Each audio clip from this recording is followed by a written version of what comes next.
Hey guys, David Tower with barbend.com, and today we're talking about Brooke Wells. She's one of the 5 women heading into this year's CrossFit Games finals in Aromas, California. So we're going to talk about how stage 1 went for her, as well as what kind of shape she's looking in heading into those finals. But first, make sure you subscribe to Barbend on YouTube. You're probably watching this on YouTube right now. Go ahead and click that subscribe button to stay up to date on all things strength, including CrossFit, weightlifting, powerlifting, strongman, and more. It's a lot. Sorry, I got out of breath there. So who is Brooke Wells? At this point, she's a CrossFit Games veteran. Now, I remember way back when she was still a young gun in the field. She was an up-and-coming teenager competing in and qualifying for the CrossFit Games. And back then, she was known for her prodigious strength. She was clean and jerking 250 pounds as a teenage CrossFit athlete, which at the time was pretty much unheard of. Now, a lot of the top women in the field these days can lift that kind of weight, but back then not many were, and she was really the youngest competitor to be doing so.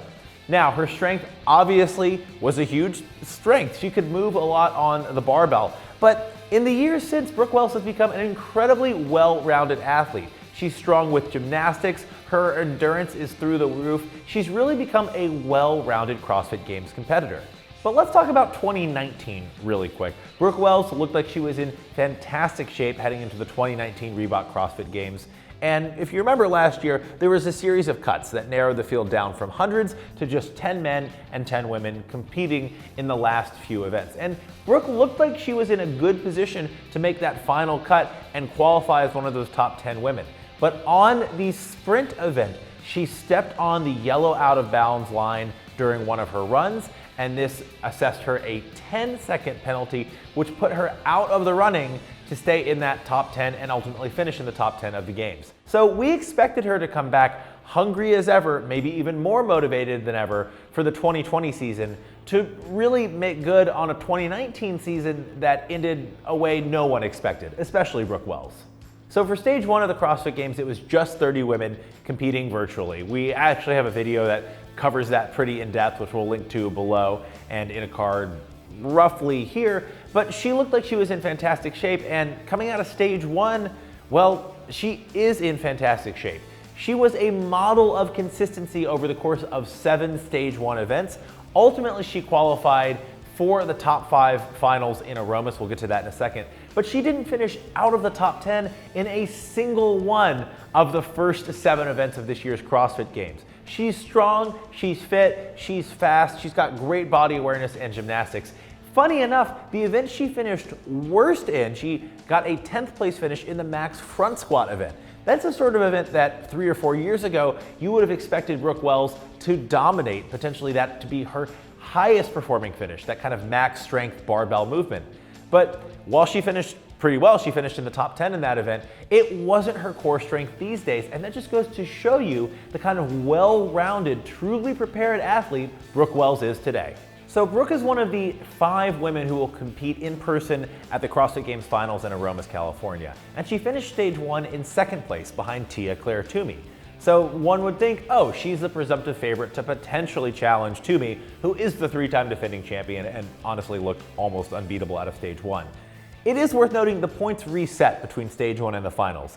So Brooke and the other 4 women she's competing against will go in on an even level when it comes to those points. Tia-Clair Toomey won't be taking her points advantage into Aromas, and Brooke won't be taking her points advantage over the 3 women who finished 3rd, 4th, and 5th into that stage of the competition.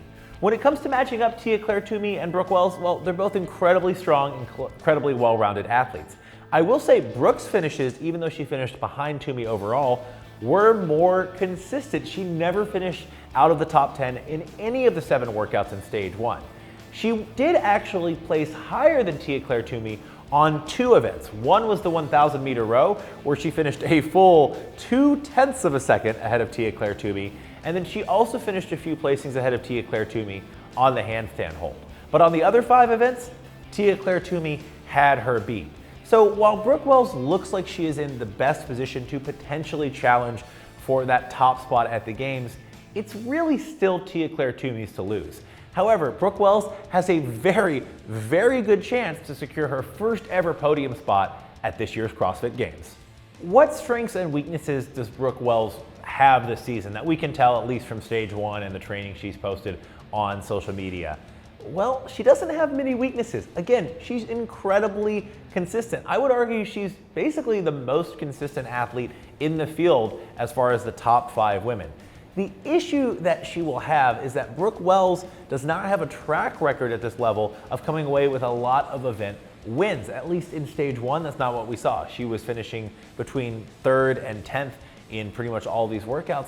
But those event wins where you get the maximum number of points, especially with how the games are scored and how the finals will be scored, that's really important. You have to come away with event wins in order to really have a shot at taking first overall. So I don't really want to necessarily point out any particular strengths or weaknesses that Brooke has that would prevent her from doing well. It's just worth noting she's got to find that next gear and actually come away with some event wins if she really wants to have the chance to unseat Tia-Clair Toomey.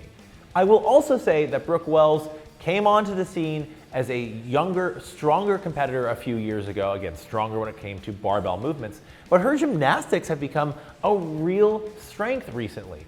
She used to not be toward the top of the pack at things like high repetition pull-ups, muscle-ups, things like that. She's superlative at those things now. And even in 2019 at the Reebok CrossFit Games, she had a top 10 finish on Mary, that workout that's just all body weight movements, heavily gymnastic.